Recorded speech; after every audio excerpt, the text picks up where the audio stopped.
All right. Um, so welcome to this video, first off. Second off, two things. Um, First thing is I'm making a video game. It's called Killer Penguin Panic. Um, the game is about you running around a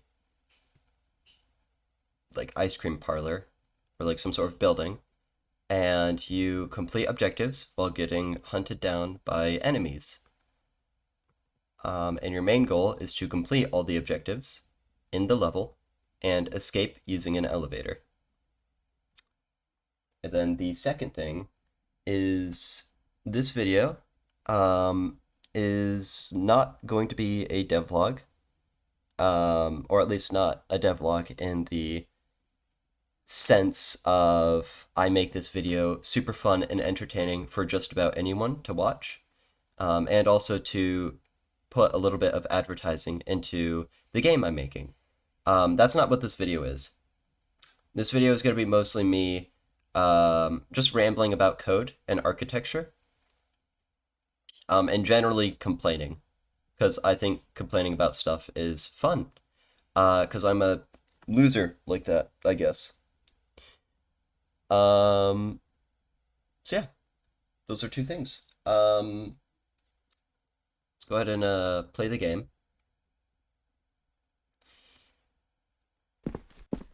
It's a basic looking kind of game. It's got objectives. This is one objective here. That's just a blue cube I'm using to test. But go ahead and interact with it. And it's gone because I completed it. Got key cards and key card readers and stuff, and this locked door. So go run around this way, pick up the card, use it to unlock the door, and get another card. You can throw cards and items. Right now there's only cards, but eventually I'll add other stuff. So pick up the card, go over here, got more lighting. Go over here and unlock this door into this flickering room. Seizure warning, by the way. And yeah. I guess there's a lot of stuff I can talk about initially. Um, I'll start with the visuals first of the game, and then really get into the nitty-gritty of the architecture. Um, all of the visuals and stuff is was made by me. So the visuals meaning the textures on the walls, the level itself, and all of the models, textures, models, even the lighting. The lighting was hand painted using vertex colors by me. This level is actually rendered in full bright, but you can't really tell because I added some fog and, like I said, hand painted the lighting. So this doesn't actually use any of Godot's, which is the game engine I'm using. Doesn't actually use any of Godot's, like, I don't know, point lights or per pixel lights or anything. It's all just hand painted. Go ahead and close this door again. Here's one of the models I made. I made the texture for it, and the colored stripe actually, you can change that, but I'll explain that, how that works later. Yeah. I guess those are the visuals. There's not really much to look at right now, especially because this is kind of early in development. I'll give a brief explanation of the history and stuff, though. So, brief explanation. This game has existed for 1 year, or at least the concept of the game has existed for 1 year. In reality, I've had several projects that are games that were made around the concept of what, at the time, I thought Killer Penguin Panic should be. Um, I call them builds. So the different Godot projects and different versions are builds. There was build 2, build 3, build 4, build 5, and we're now on build 6. Build 1 was super, super early and super not cool. I think I have a video of it laying around here somewhere, but I'll show that in another video. We're currently on build 6, so this is version 6 of the game that is supposed to be Killer Penguin Panic. Because all previous builds were supposed to be Killer Penguin Panic, but I scrapped them and completely restarted for a variety of reasons. Either me not liking the code, me not liking the assets, me not liking how I set up the architecture of the game, or me just feeling like the game needed a breath of fresh air. This time around, I do not intend to completely restart the game. Like, this is the final Godot project for the game, because I'm actually really happy with the architecture. Well, sort of happy. I'll explain that, though. So in the editor, the level is kind of messy, with all these different objects and collision shapes and stuff everywhere. It is kind of messy. Especially the player who has 2 cameras, a shapecast, 2 raycasts, and a collision shape at face value. In reality, and let's talk about the player first. In reality, they actually have a lot more. I have previously watched Godot tutorials that go over composition. These tutorials are actually pretty decent, and I found them useful. However, I kind of take composition a little bit differently than how they did it. Composition is all about taking components of a game and reusing them throughout the game. It's basically inheritance but broken up, or at least that's what you can kind of think of it as if you know inheritance. It's like when making a entity or something, you have like a player and an enemy, right? Both of them can move, both of them can attack, and both of them can get hit and have health. So they have a health component, a attack component, and a movement component, right? And you take those 3 components and you're able to reuse them throughout the game. Like, what if you want to make like a tree or something? Well, that tree can't attack and it can't move, but it does have health, so you would reuse the health component. Or for something like a car, you have a health component and you have a movement component, but the car can't hit anyone. Well, if it's not moving, it can't hit anyone, but you reuse the health component and the movement component, right? So composition is just all about taking these little bite-sized components and reusing them throughout your game. How I treat it in Killer Penguin Panic is, specifically for the player at least, let's go into the file system here. You can see I have these folders called underscore components. The reason for the underscore in front is just because if I have subdirectories, like for example, I have components, characters, objectives, pickups, props, I want components to be at the top of the subdirectory listing. So that's why I put an underscore in front. Just makes it a little more clean, I think. Anyways, for the player components, all of these components down here and all the components in here, none of these are really reused. None of them are reused for like enemies or any sort of stuff like that. Rather, and I might like change how that works later on, but they're just taking what could have been one giant ass script, and this is the main player script, and it could have been longer. Rather than being like 248 lines, it could have been like 1,000 lines. But I chose that wasn't really going to work for me, so I just kind of cleaned it up by breaking off what would have been one script into multiple scripts with different components. So you have a wide range of stuff. You have a stair stepper, you have the interaction ray, you have a death camera, which is at the feet, and you have like sound players, audio stream players, a handler for when you're in sneak mode, aka you're crouching. I don't know why I named it like that. and something for playing footstep noises when you're moving around. A little bit arbitrary in the selection of what I chose to be a component and what I didn't. Um, but it works, and I don't really touch the player code all that much, so it doesn't really matter.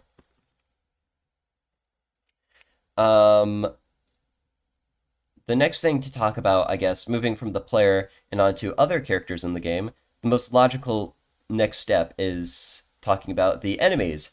Currently, there is only one enemy in this Ghetto project. In previous versions, which I'll once again show off in another video, in previous versions, I had more enemies, but this one restarted, I only have one. His name is Dummy. I named him this because he's an idiot. And that might sound a little bit mean, but it's true. And I'll explain why he's so stupid. But right now we're just gonna see how he behaves. So I'll throw him in the level, and we'll see him path around, so he might round the corner in a sec. And there he is. He's a little capsule right now that can wander throughout the level, stand still, and actively chase the player. He can also hurt the player. If I bump into him for a sec, you see the screen flashes red, he hurt me. If I do it again, I'm now limping. So the camera is moving a little bit differently when I walk around, and it's tilted and stuff. This guy, however, isn't too threatening, because I can round a corner and he completely forgets I exist. So for example, if I go over here and round this corner, see, he stood still for a sec, confused of where I may be. Go ahead and let's do the same thing. Let's go over here, round this corner. See him right there. And he wanders away, because he has no idea where I went. He has no object permanence. He's a very basic, rudimentary enemy, and that kind of works for a game where the primary focus is on objectives and getting, the heck out of a level as fast as possible. Enemies more or less serve as obstacles, although I am going to add some personality and character to them later. Rather than just being, I don't know, in-code floating capsules that, can chase the player and stuff and bump into the player to hurt them, I'm going to change that to be something else and a little bit more meaningful. And you can see if he hits me one more time, I get bumped into the air and fall down dead. And this is what the death camera is. It's just at my feet. I can't look up or down. I can only rotate from side to side, and I'm stuck here. I can't move. I also can't restart, so I have to close the game. In code, he is actually really simple. Like, I actually really like how I wrote him. He consists of also components, but these components are actually able to be reused for each enemy, because there's only one player, but there's multiple enemies in the game, or at least there's planned to be. So I'll be able to reuse these components. Starting off, a stone handler component, self-explanatory. State machine, it's a finite state machine. I've been using finite state machines for enemies for quite a while now. When I first learned about state machines, I instantly knew that was what I needed for enemies. Build 2, one of the first versions of Killer Penguin Panic, its enemies did not use state machines, and instead had a very long branch of if, elif, else statements. This worked, but I hated myself, and managing all that code was a headache. Also, I didn't know about inheritance, so using class name extends class. I didn't know that, and at the time, I didn't even understand the concept of object-oriented programming. And so every single enemy that was in build 2 had their own unique code that I would just copy-paste. This is terrible, and I am so happy I gave up build 2, because otherwise I wouldn't have known about state machines and how awesome they are. So the state machine switches between states. It only has one state active at a time. When that state is active, it runs specific code to make the dummy behave in a certain way, in which case the chase state ensures that the enemy can't get stuck on a wall, moves to the player's global position. If the player exists, I guess. I don't really know what this code does. I forget why I did this. It'll also rotate towards the player. It'll also run a sight check, and if the sight check is successful, it'll continue chasing you. Otherwise, it'll count down a very, very small timer, and it will change its state back to idle. So once it loses you, quote unquote, it'll stand still. When it's standing still, it runs this code, once again checking the sight, and it counts down a timer to change to the wander state, which is a perfect segue into the wander state. The wander state is a little bit more complex in the fact that when it first is active or enabled or chosen as the state to run, it gets a random point on the navigation mesh from the navigation server, and that is the point it will move to unless it sees you. Once again, it makes sure it can't. Oh my god!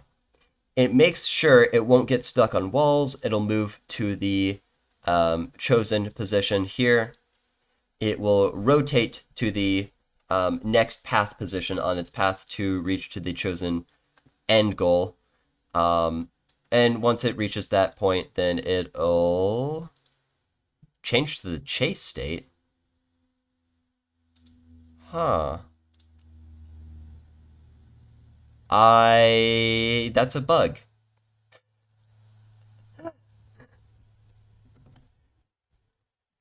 Let's go ahead and change that. You can see I get errors printed down here. That's because of a script I haven't fixed yet. The script in question isn't actually active at any point in the game, so it's just left unfinished, and Godot prints an error every single time. And you can see here's the function move to chosen position. All it does is it just moves to the next path position that the navigation agent has determined to be the path, and just moves its velocity toward that next position. Pretty cool. Pretty cool, pretty simple. I like it. Got the mesh instance, some eyes to see the player, a way to hit the player, and a way to walk up stairs. And there's two things. This node right here, and the stair stepper I wanted to talk about. I'll talk about the stairs because it's the most funny. So let me go ahead and actually get rid of them. Okay. So in the game, there are stairs, right? Sorry, I had to leave for a sec. My cat needed attention. Anyways, stairs. Stairs. So there are stairs in the game, and can you see that? Yeah, it's a little dark, but you can kind of tell there's stairs there. These stairs can be walked up and walked down, right? That's how stairs work. That's pretty common knowledge. However, it's in the underlying code, and method for how the player gets up these stairs is what's funny.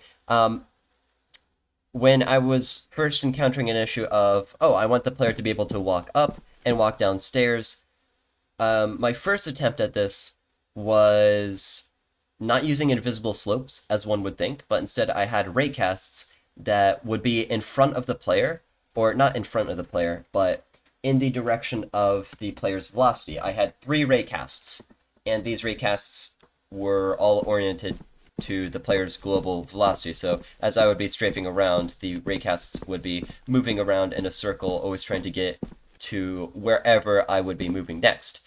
And this worked. I could walk up and down stairs. However, it was a little buggy. So I went to the Godot help forums and Reddit and stuff. Yes, I use Reddit to get help for projects. And everyone said, why are you doing it like that? That way is not the smartest way to do it.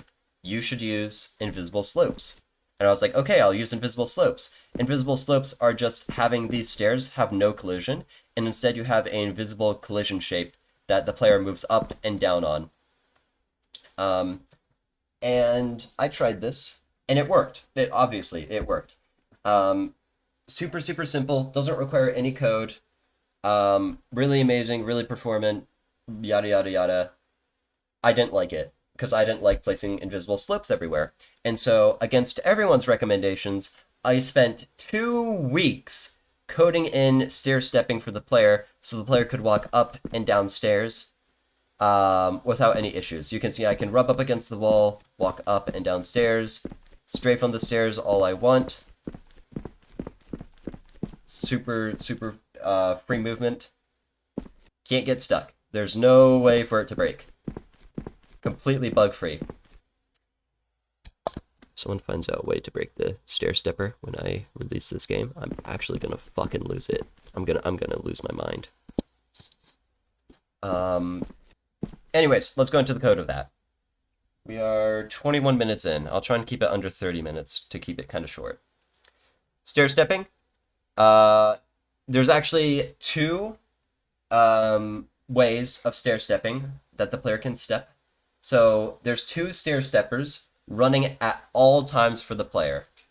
And I'll explain the reason for this. This is the main stair stepping code. This is the stair stepper that actually works the most. Like, it works the most often. This stair stepper is just a simple shape cast. It gets points on stairs, and it snaps me up to them. You can see right here it literally adjusts my global position to be wherever it hit the steps, plus a little bit of margin, so that way I can kind of easier, it's a little bit easier for the player to get up those steps. That's why this margin is here. And then obviously smoothing the camera. And the way it works is a little odd. I followed a tutorial for some of the code. The tutorial recommended me I have a, what is it? A physics shape, like, physics test, or whatever. A intersects shape test. And this test is run, and if it succeeds, which means the test hits something, then it returns, and none of this code runs. I think if I delete that line there, it should be kind of buggy, but it's actually behaving really nicely. So I don't know what the issue is, actually, now that I think about it. I didn't realize that would work. I thought that would break everything. I'm really scared to touch it, though. So I'm just, whatever. Okay, I guess scratch the result. It works anyways. Cool, great, fantastic. Uses the shapecast. The next method is in this massive player script. And this one I followed another tutorial for, because at the time of writing it, and this is very old code, but at the time of writing it, I wasn't too familiar with some of the global transform math and the physics test motion result stuff. Like, I wasn't too familiar with any of it. And so I followed a tutorial. The tutorial for that one, I remember specifically which one I used. And so for that one, I'll like link the channel that I got from the description. Super, super good channel. Really, really good explanations. And actually helped me a lot in understanding how this code kind of works. This one, how it works is whenever the player is moving and hasn't just snapped up a step, it fires a like raycast in front of the player shooting down, but this raycast is actually using the player's body shape. So it's like a shape cast, but not really. And it gets the step height from that invisible fake body shooting downward on the step, and it uses that to calculate the step height, and then moves me up the step height. There's a lot of other code in here, and even as I'm looking at it from a glance, it's kind of hard to tell what it's doing. Even though I followed the tutorial completely, but whatever. Still got 5 minutes. Okay, 5 minutes, 5 minutes. For the enemies stair stepper, the enemy stair stepper was written by me.